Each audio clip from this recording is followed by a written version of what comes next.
дар тамоми хоҷагоҳии кишоварзии мамлакат имрӯзҳо техникаҳои кишоварзӣ ва мошиналото ба рӯйхат гирифта шуда аз муоинаи назоратии техника гузаронида мешавад.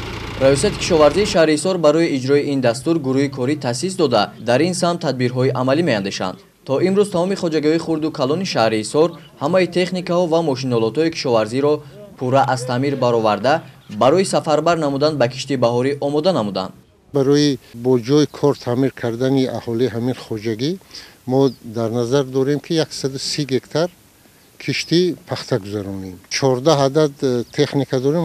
ҳама техникаҳо дар хати тайёр, ҳамаш барои кишткори пахтаю чи. дута селкаи пахта мекоридагӣ дорем.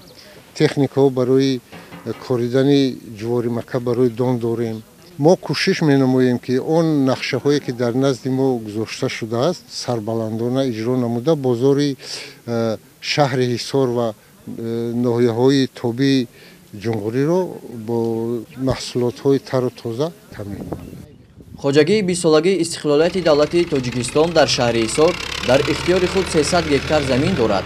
ҳамасола кишоварзони ин хоҷагӣ баъд аз анҷоми кишти тирамоҳӣ ва шудгори заминҳо аз ҳосил озод шуда ба мавсими кишти баҳорӣ тайёрӣ мебинанд. ин сол ҷуфти тирамоҳиро бо сифати аъло ба анҷом расондем. ҳозир техникаҳое ки вобаста ҳастанд таъмири бароварда барои кишти баҳорӣ тайёрӣ истодем. манам 100 гектар пахта кишт мекунем.